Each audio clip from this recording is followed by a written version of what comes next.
깨어있는 방송 한국의 뉴스 채널 YTN 뉴스 FM. 전원책과 함께하는 출근길 시사 프로그램 출발 새아침.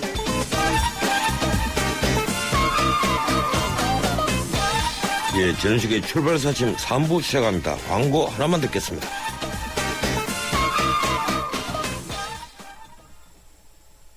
자기야, 안전벨트 했지?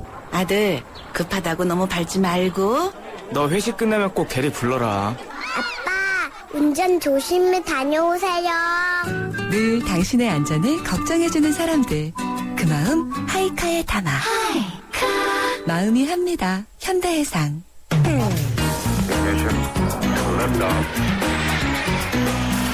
이 시각 들어온 외신 소식. 국제부 리포트. 계속해서 밤사이 들어온 직구선 소식 알아보겠습니다. 국제부 안소영 기자 연결합니다. 안소영 기자. 네, 안녕하십니까? 예, 시리아 소식으로 시작합니다. 시리아에 대한 미국 예상 공습 날짜가 발표됐죠? 네, 미국은 이르면 오는 29일쯤 시리아에 대해 미사일 공습을 단행할 것으로 보인다고 미국 언론들이 보도했습니다. 미국 NBC 방송은 미국 고위 관료를 인용해서 이르면 미군이 오는 29일쯤 시리아에 대한 첫 미사일 공격을 할 수 있을 것으로 보인다고 전했습니다.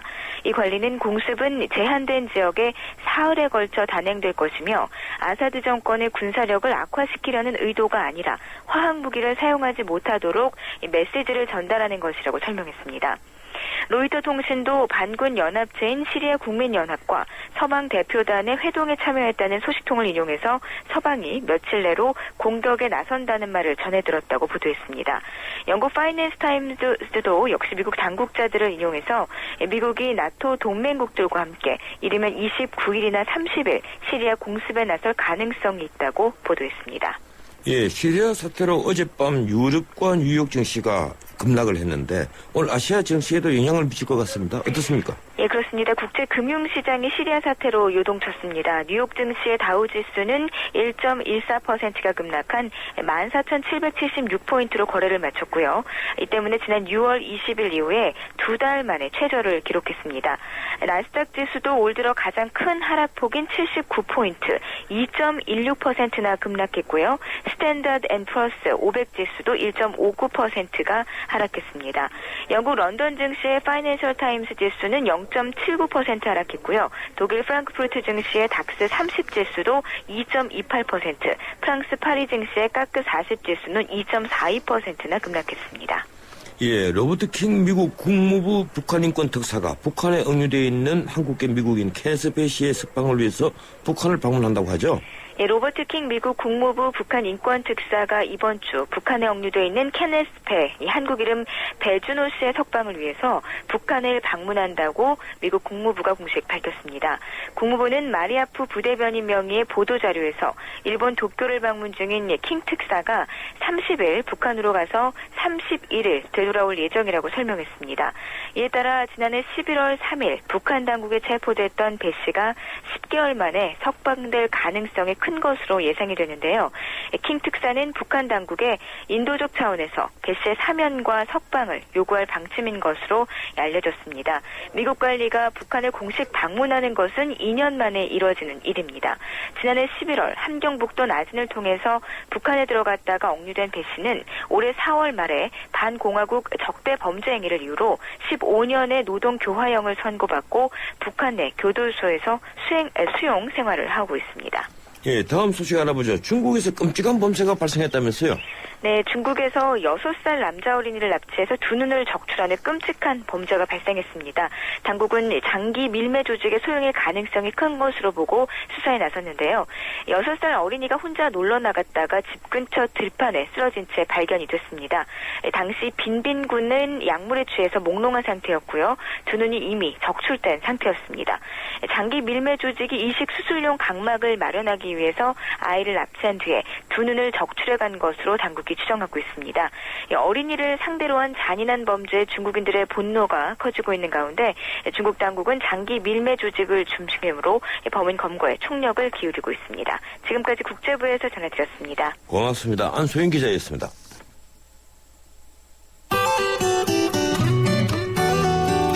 출발 새 아침 교통정보입니다. 외곽에서 도심 방면으로 이동하는 길에 교통량이 많습니다. 통일로가 연신내역에서 동명여고, 불광역에서 독립문역까지 쭉 속도를 못 내고 있고요.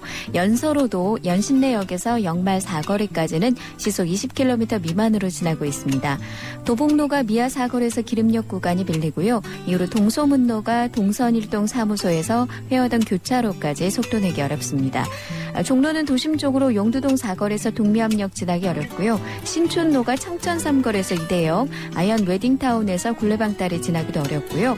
국회대로는 여의도 방면으로 목동 홍익병원에서 청소년회관 통과하는 데는 속도를 줄이고 있습니다.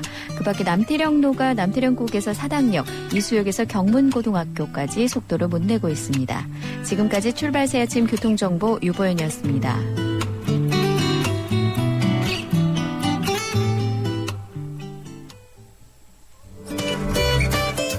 전원책의 출발 새 아침은 청취자 여러분의 참여를 기다립니다.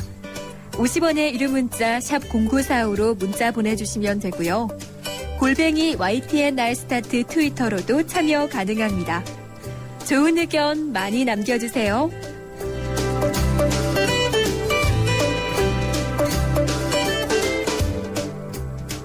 서울시가 2,400원인 택시 기본요금을 2,900원에서 3,100원 정도로 올리는 방안을 마련했습니다. 늘 그렇듯이 서비스 개선을 위해 요금 현실화가 필요하다는 명분이죠. 일각에서는 서울시가 택시업계 눈치를 보고 있다는 비판의 목소리가 나오기도 합니다. 요금 인상의 당위성과 앞으로 계획에 대해서 서울시 입장을 듣겠습니다. 서울시 도로교통본부 윤준병 본부장 전화 연결되겠습니다. 윤준병 본부장님 안녕하세요. 안녕하십니까. 예, 어제 서울시가 택시 요금 인상안을 발표했는데요. 얼마라고 확정하지 않고 세 가지 안을 낸 걸로 알고 있습니다. 말씀 좀 해주시죠.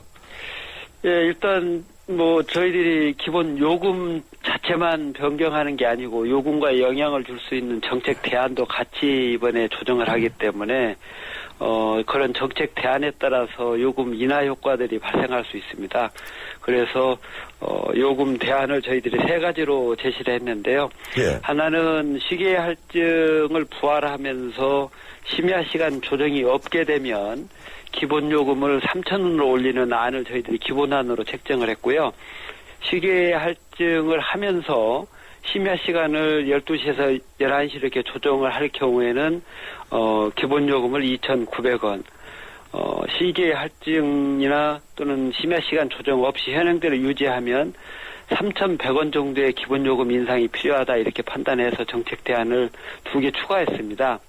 예, 그렇군요. 그러니까 시계 할증과 심야 할증을 각 경우에 그 연계 시기에 따라서 요금을 2,900원에서 3,100원 정도로 나누는 예, 그렇습니다. 했는데 지금 어느 것이 이제 될지는 시의회에서 결정하도록 되어 있는 겁니까?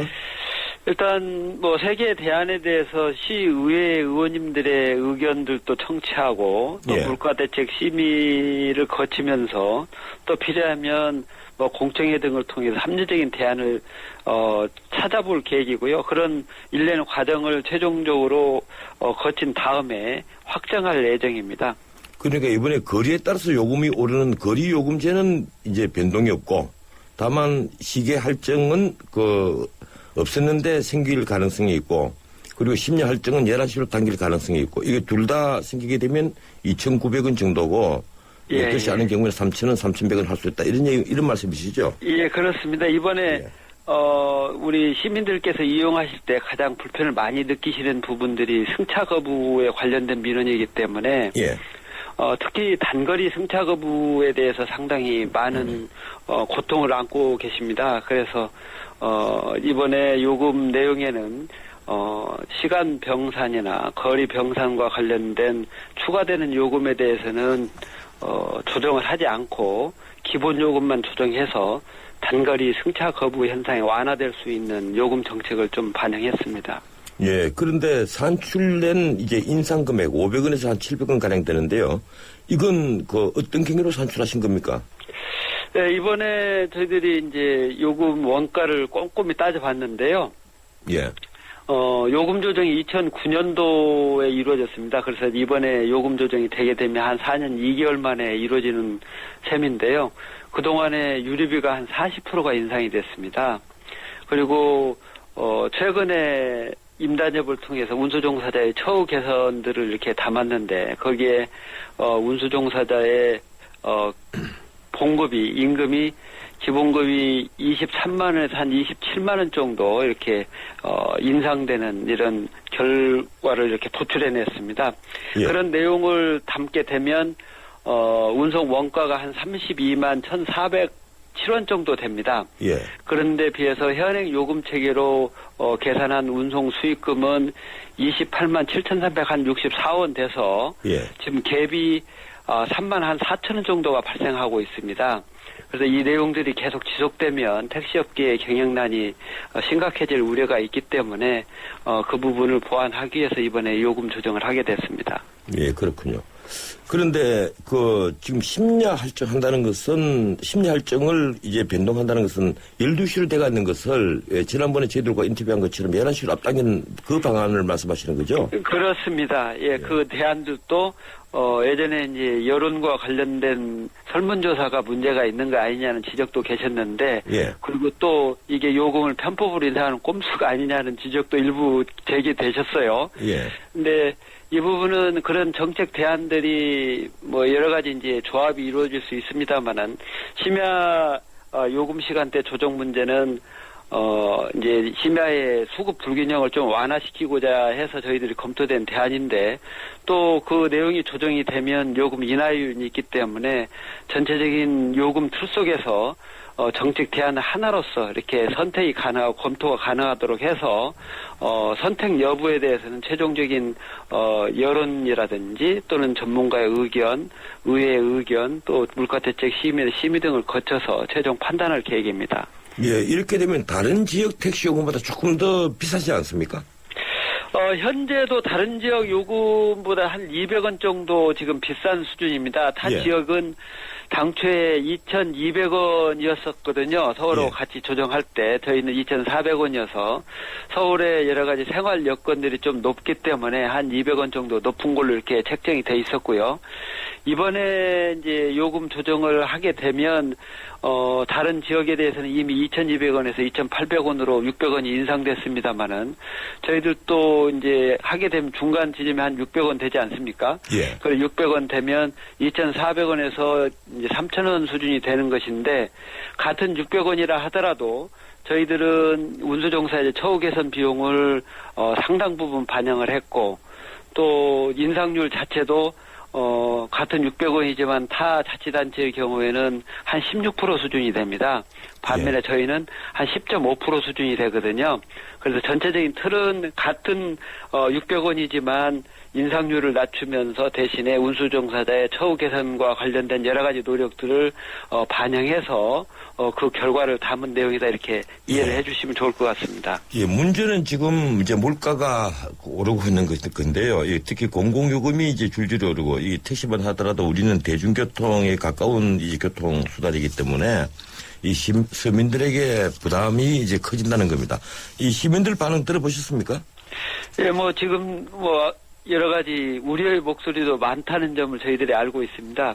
물론 이제 이 택시 요금을 조정하게 되면 물가에 미치는 영향도 있고 서민 가게에 부담을 초래하는 부분도 있는데 일단 저희들이 물가 인상률에 기여하는 정도를 보니까 통계청에서 운영하고 있는 지표에 따르면 이번에 600원을 인상하게 되면 0.04%의 인상률이 있습니다. 그래서 일단 지표상으로는 큰 문제는 없을 거로 보이는데 다만 이제 체감 하시는 시민들의 내용은 좀 다르죠. 그래서 이런 요금 조정을 통해서 시민 부담이 드러나기 때문에 한편으로는 시민들에게 더 나은 서비스가 될 수 있도록 서비스 개선과 더불어서 운수종사자의 처우 개선을 통해서 간접적으로 서비스 개선 효과가 또 전달이 될 수 있도록 여러 가지 노력을 각별히 해 나가겠습니다. 예. 근데 늘 이제 택시 요금 오를 때는 이제 그 회사 택시들이 너무 어렵다. 그래서 서비스 개선을 위해서 이렇게 올려야 된다 이러는데 실제 또 올리고 나면 그 불과 한두 달 뒤에 다시 승차 거부라든가 이런 택시 서비스가 옛날로 다시 돌아가거든요. 이번에 택시 서비스가 개선될 것으로 보십니까? 일단 제일 체감하시는 부분들이 이제 승차 거부에 대한 불만들이 제일 많으신데요. 예. 이번에 요금 내용에서도 이제 승차 거부와 관련된 내용들을 담았습니다. 예를 들어 단거리 승차 거부를 방지해서 기본 요금만 올린다든지 또는 시기의 승차 거부 현상을 방지하기 위해서 시기의 요금의 할증 부분을 검토한다든지 이와 같이 승차 거부에 영향을 미칠 수 있는 내용들을 요금에 반영을 했고요. 예. 또 이제 저희들이 지금 서울택시 혁신 종합대책을 7개 분야에 38개 과제를 만들어서 요금 확정 전에 시행할 계획인데 거기에는 승차 거부가 이루어지게 돼서 적발이 되면 1차 적발 시에 16시간 의무 교육을 받도록 하고 교육이 이수되지 않으면 자체 영업 중단뿐만이 아니고 타업체 취업까지도 제한될 수 있도록 강력한 제재 수단을 담고 있기 때문에 상당한 완화 효과가 있을 것으로 기대되고요. 또 특히 더 나아가서 심야 시간대에 이제 대체 수단이 없을 경우에 또 느끼는 시민들의 어려움이 있기 때문에 예. 심야 버스에 대해서도 추석 이전에 운행을 해서 보완적인 기능도 갖도록 이와 같이 강구를 하고 있습니다. 야, 예, 심야 버스가 출석 전에 이제 운행하기 시작합니까? 그렇습니다. 예. 그런데 이번에 택시 요금을 이제 인상을 한 데 있어서 개인 택시하고 회사 택시 사업주들은 다 좋아하겠죠. 그런데 이제 회사 택시 기사들 얘기를 들어보면 산악금만 오르고 승객은 오히려 줄어서 더 어려워질 것이다. 이런 얘기를 합니다. 어떻습니까? 일단 뭐 초기적으로 승객이 좀 아마 가격 효과 때문에 줄 것으로 보입니다. 그러나 이제 그런 부분들은 또 일정 시간이 지나면 또 완화되는 효과도 있기 때문에 뭐 그런 내용들은 고려가 됐고요. 예. 또 산악금 인상과 관련된 부분들은 과거에 이게 고질적인 악순환 고리였습니다. 그래서 이런 부분들을 차단하기 위해서 이번에 임단협을 요금 조정 전에 하도록 해서 최근에 예. 임단협을 마무리했습니다. 그래서 요금 조정 후에 산악금이 오르는 현상을 미연에 방지했다는 점을 말씀드립니다. 예, 그렇군요. 근데 최근에 서울시가 이제 택시 외부 광고도 그 크기를 2배로 늘리도록 하고 또 방금 이제 심야 버스를 출석기능 운행하시겠다 이렇게 말씀하셨는데 그것도 계속 2번이나 지금 노선 확대 발표가 미뤄졌고요. 이 택시업계 눈치를 서울시가 너무 보는 것 아니냐 이런 얘기들이 나옵니다. 그렇지 않습니까? 뭐 택시 업계도 일단 우리가 생활하는 여러 가지 구성 요소 중에 한 부분이기 때문에 어려움이 있다면 최대한 살펴서 반영하는 것이 이제 책무이긴 합니다. 그러나 일간에서 오해를 하듯이 너무 그쪽에 편향돼서 정책을 하는 것이 아니냐 하는 지적을 하시는데 만약에 택시업계에 진짜 지적을 받고 눈치를 본다 그러면 타 시도에서 연초에 이미 택시요금 조정이 됐을 때 저희들도 했었겠죠. 다만 그 과정에서 택시업계 서비스 개선이나 또 운수종사 처우 개선을 요구했던 내용들은 또 나름대로 해야 될 책무가 있기 때문에 그런 과정을 거쳤다. 너무 그렇게 편향되게 행정을 하지 않는다고 이해를 좀 해주시면 좋겠습니다. 지난번에 그 택시가 버스 중앙차로를 다니는 문제가 또 논란이 벌어졌을 때 그때도 나온 얘기가 택시가 너무 과잉이 아니냐 이제 이런 얘기들이 있었습니다. 지금 택시 대수가 너무 많기 때문에 현재 요금 인상을 한다 하더라도 이 업계는 여전히 어려울 것이다 이런 주장들이 있는데요. 이 택시 숫자를 좀 줄여야 되지 않겠습니까? 예, 전체적인 총론에서는 택시가 지금 과잉 공급돼 있는 상태고 그래서 적정한 감차가 필요하다 하는 지적에 대해서는 같이 공감을 하고 있습니다. 다만 이제 지금도 심야 시간대는 일시적으로 수급 불균형이 이루어져서 공급이 부족한 현상이기 때문에 거기에 대한 보완하고 또 감차에 대해서는 많은 부분에 재원이 소요되기 때문에 지금 정부 차원에서 감차에 필요한 재원을 어떻게 마련할 것인지 여부를 지금 검토를 하고 있습니다. 그래서 그런 내용들이 마련되면 정부 정책과 함께 저희들도 감차에 대한 구체적인 진행을 해나갈 예정입니다. 예, 마지막 질문인데요. 이제 택시요금 인상안 시의회에 제출됐는데 앞으로 어떻게 진행됩니까? 이번 시의회에서 이제 9월 중순까지 의견 청취 과정을 거치게 됩니다. 의견 청취 과정이 마무리되면 물가대책 심의위원회 심의를 거쳐서 9월 중에는 최종안을 확정할 예정이고요. 최소한도 10월 초순경에는 시행될 수 있도록 이렇게 일정 계획을 가지고 있습니다. 예, 고맙습니다. 여기까지 듣겠습니다. 감사합니다. 예, 지금까지 서울시 도로교통본부 윤준병 본부장이었습니다. 김태희 씨, 케이블 광고 잘 보고 있는데요. 소개 좀 해주세요. 케이블 하면 TV밖에 몰랐는데 인터넷, 집전화, 알뜰폰, N스크린에 UHD 시범 방송까지 케이블로 되는 게 엄청 많더라고요. 방송을 넘어 스마트 라이프까지 케이블의 능력엔 한계가 없습니다. 김태희가 추천하는 연아가 알려주는 좋은 물의 조건. 물 드실 땐 꼭 수온지를 확인하세요. 저는 지하 180m 천연 안만수와 드넓은 구규림이 있는 해발 680m 강원도 평창을 꼭 확인해요. 깨끗해. 강원 평창수, 평창 동계올림픽 공식 먹는 샘물. 예, 3부 순서 여기서 마치고 잠시 뒤에 4부 이어갑니다. 2013 충주 세계조정선수권 대회가 8월 25일부터 9월 1일까지 한금호 국제조정경기장에서 성대하게 펼쳐집니다.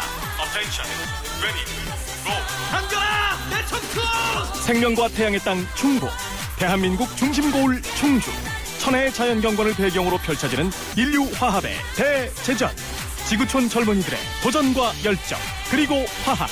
5대양 6대주 80개국 2,300여 명의 선수가 인간의 한계에 도전합니다. 자연과 하나 되는 지구촌 최대 물회축제 2013 충주 세계조정선수권 대회, 여러분을 초대합니다. 유빈아, 미션 준비됐어?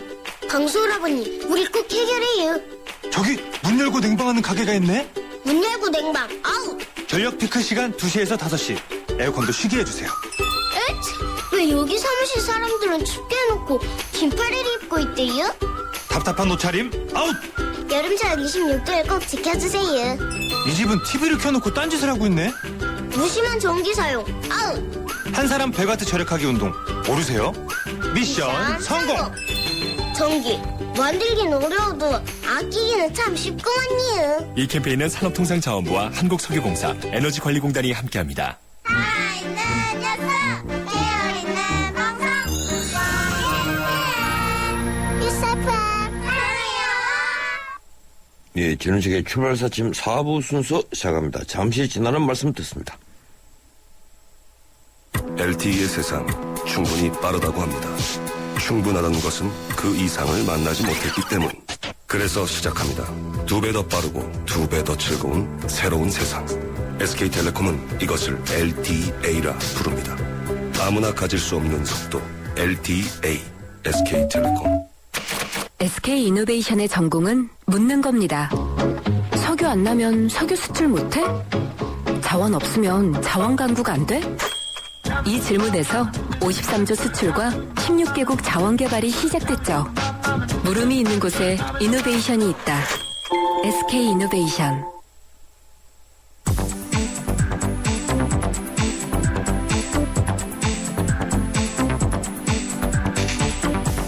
경제 뉴스 알아보겠습니다. 한국경제신문 김연석 기자 전화 연결되어 있습니다. 안녕하세요, 김 기자님.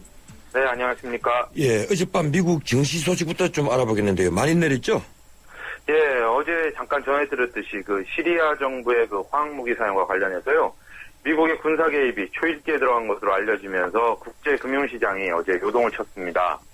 뉴욕 증시가 양적 완화 축소 우려에다가 이런 시리아 위기까지 겹치면서 하락세를 면치 못했는데요. 예. 다우지수는 1.14% 떨어졌고요. S&P 500 지수는 1.59%, 나스닥 지수는 2.16% 각각 떨어졌습니다. 다우지수는 2개월 만에 가장 낮은 수준으로 내렸습니다. 유럽 증시도 밤새 폭락했는데요. 독일 증시와 프랑스 증시가 각각 2.28%와 2.42% 급락했습니다. 예, 금값과 원유값은 어떻게 됐습니까? 네, 증시가 폭락한 대신에 금과 미국 국채 등 그 안전자산은 강세를 보였습니다. 뉴욕 시장에서 12월물 금 가격은 전날보다 그 27.10달러, 2% 정도 올라서 온스당 1,420달러 선에서 거래를 마쳤습니다. 지난 5월 14일 이후에 가장 높은 시세입니다. 런던 현무 시장에서도 금 시세는 3% 정도 급등했고요. 또 원유도 급등했습니다. 또 10월 그 인도분 서부 텍사스산 중류유 가격은 전날보다 3.09달러, 2.9% 올라서 배럴당 109.01달러에서 거래를 마쳤습니다. 이것도 지난 2월 이후에 가장 높은 수준입니다. 미국은 이르면 내일쯤 시리아에 미사일 공급을 단행할 것으로 알려지고 있습니다. 시리아 정부는 이에 대해서 모든 수단을 동원해 방어할 것이며 세계를 놀라게 할 것이라고 대응하고 있어서 중동 지역의 위기감이 고조되고 있습니다. 예, 신흥국들의 그 통화 가치가 낮아지는 등 경제적 어려움이 더욱 가중되고 있죠? 예, 원래 그 양쪽 하나 축소 우려로 자금 이탈이 발생하고 있는 상황에서 이런 시리아 사태에 대한 불안감까지 증폭되면서 신흥국들 통화 가치가 어제 잇따라 최저치를 경신했습니다. 인도의 루피화 가치는 장중한 때 달러당 60.07루피까지 하락해서 사상 최저치를 떨어졌습니다. 인도 중앙은행이 긴급히 개입에 나서서 낙폭을 줄였지만 어제 하루에만 1.74% 떨어졌고요. 최근 3개월간으로 따지면 16%가량 추락했습니다. 또 인도네시아, 말레이시아, 필리핀, 태국 등에서도 화폐 가치가 최근 2, 3년 내 최저 수준으로 하락했습니다. 어제 그 국제 신용평가사인 피치는 인도의 재정 적자가 취약해 보인다 그러면서 그 국가 신용 등급 강등 가능성을 경고하는 등 앞으로도 이런 인도를 위주로 한 신흥국의 위기는 계속될 것으로 보입니다. 예, 우리 건강보험공단이 이 담배 회사를 상대로 손해배상 소송을 검토하고 있다고 그러죠? 예, 건강보험공단이 이른바 담배 소송에 나설 태세입니다. 건보공단은 방대한 진료 데이터를 갖고 있는데 이 분석을 통해서 담배의 건강 피해를 입증했다고 어제 발표하고요. 이를 바탕으로 해서 KTNG 등의 진료비 피해에 대한 손해배상을 청구하는 방안을 검토하고 있다고 어제 밝혔습니다. 미국과 캐나다에서는 1994년과 2001년에 주정부가 담배 회사를 상대로 소송을 걸어서 최대 200조 원에 달하는 그 배상금을 받아낸 사례가 있습니다. 이를 보면 우리나라에서도 소송가가 조 단위에 이르는 막대한 규모의 소송이 예상됩니다.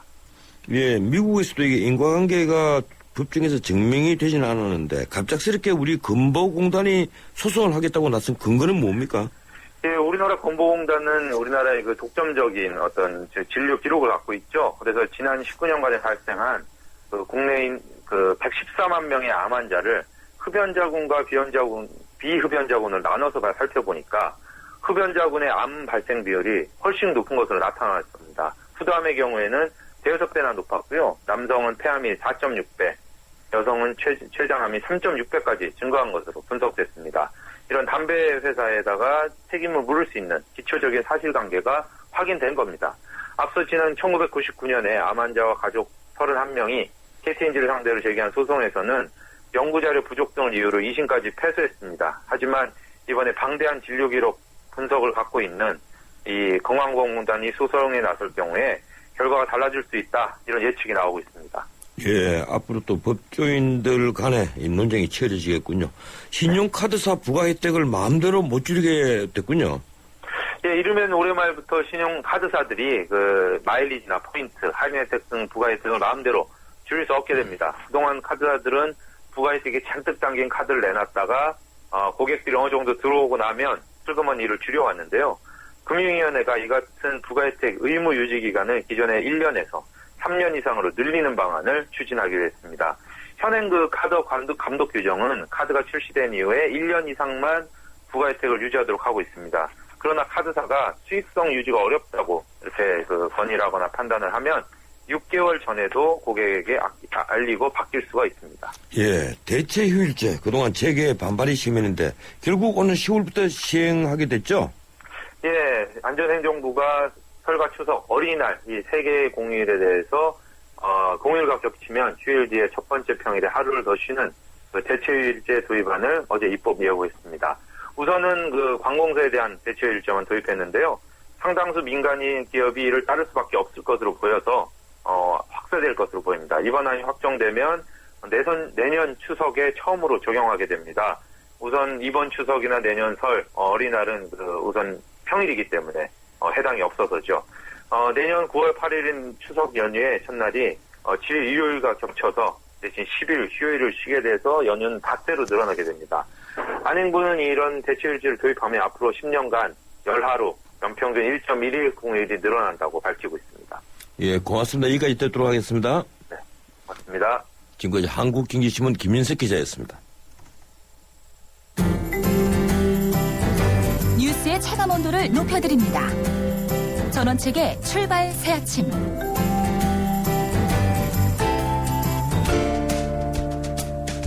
스마트폰 메시지 서비스인 카카오톡의 하루 평균 메시지 전송 건수는 무려 30억 건이라고 합니다. 국민 한 사람당 60건이란 하루 60건이라는 얘기입니다. 이 30억 건의 메시지 안에는 중요한 개인정보뿐 아니라 공개할 수 없는 사적인 메시지도 포함되어 있을 텐데요. 간단한 조작으로 이런 정보를 타인이 마음껏 볼 수 있다면 어떻겠습니까? 70%에 가까운 스마트폰 보급률을 자랑하는 우리나라에서 정보 보호는 이제 정말 중요한 문제입니다. 각종 금융 정보까지 노출될 위험에 놓여 있는 스마트폰, 이 휴대전화의 개인정보 보호 문제를 짚어보겠습니다. 고려대학교 정보보호대학원 김성주 교수 전화로 연결되어 있습니다. 안녕하세요, 김 교수님. 예, 안녕하십니까. 예, 최근 사이버 흥신소라는 제목의 뉴스가 관심을 끌었는데요. 이 업체에 50만 원 정도를 지불하면 타인의 문자나 카톡 등을 상세히 들여다볼 수 있다 하는 이런 충격적인 내용입니다. 정말 충격적인데 더욱이 어제 오늘이 일이 아니라고 하는데 어떻습니까? 예, 맞습니다. 우리가 일반적으로 스마트폰을 구입하게 되면 이 스마트폰이라는 게 이제 관리자 모드라는 것과 이 게스트 모드라고 하는 것이 나눠져 있습니다. 예. 이 게스트 모드라는 건 뭐냐면 스마트폰을 사용하는 사용자가 이 조작에 서투를 수가 있거든요. 그래서 스마트폰을 잘못 다루면 이 스마트폰이 오동작을 일으킬 수 있기 때문에 일반적인 사용자가 다룰 수 있는 어떤 스마트폰의 기능을 제한해 놓는 겁니다. 예. 우리가 일반적으로 스마트폰을 구입하게 되면 최초의 상태는 이 게스트 모드로 되어 있습니다. 예. 그런데 루팅이라고 하는 기술을 이용하면 이 게스트 모드로 구입한 스마트폰을 관리자 모드로 전환시킬 수가 있습니다. 예. 이 관리자 모드가 되면 이제 스마트폰의 여러 가지 기능을 사용자가 사용할 수 있게끔 되는데요. 이런 어떤 루팅을 이용해서 관리자 모드로 스마트폰을 바꿀 경우에 기존의 어떤 삭제된 데이터들을 마음껏 이렇게 복원할 수 있는 것이 가능해집니다. 근데 이런 기술들은 사실은 뭐 최근에 나온 건 아니고 과거에서부터 꽤 알려져 있고 인터넷에서도 공개가 되어 있는 그런 기술입니다. 그러니까 루팅을 통해서 데이터를 불법적으로 유출해낸다 이런 문제네요. 맞습니다. 예, 근데 휴대폰 메시지를 통해서 주민등록번호나 계좌 비밀번호 같은 것도 가족들끼리 많이 주고받지 않습니까? 네네. 결국 전화를 잃어버리거나 빌려주거나 함부로 하게 되면 이 잠금 상태라고 해도 이런 개인정보를 타인이 다 들여다볼 수 있다는 그런 거죠? 그렇죠. 지금 일단 보시면, 예.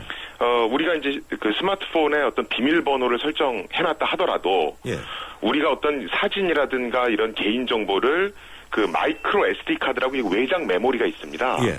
그 외장 메모리에 저장을 해놨다라면 PC에 연결해서 손쉽게 정보를 끄집어낼 수가 있습니다. 아, 그렇군요. 그런데 외부 외장 메모리, 그러니까 즉 마이크로 SD 카드를 사용하지 않는다 할지라도 안드로이드 스마트폰 계열인 경우에는 좀 더 쉽게 데이터를 복구해낼 수가 있습니다. 예, 안드로이드가 좀 더 쉬운 모양이죠? 예, 아이폰 계열보다는 안드로이드 쪽이 루팅도 좀 쉽고요. 예. 그리고 정보를 복구하기도 조금은 쉽습니다. 이 전송된 지 오래된 문자들도 복원 유출이 가능합니까? 어떻습니까? 전송된 어떤 기간이 굉장히 오래 지났으면 사실은 조금 어렵긴 합니다. 예. 하지만 어떤 한 달이나 두 달 요 정도 안에 있는 데이터들은 쉽게 복원이 가능합니다.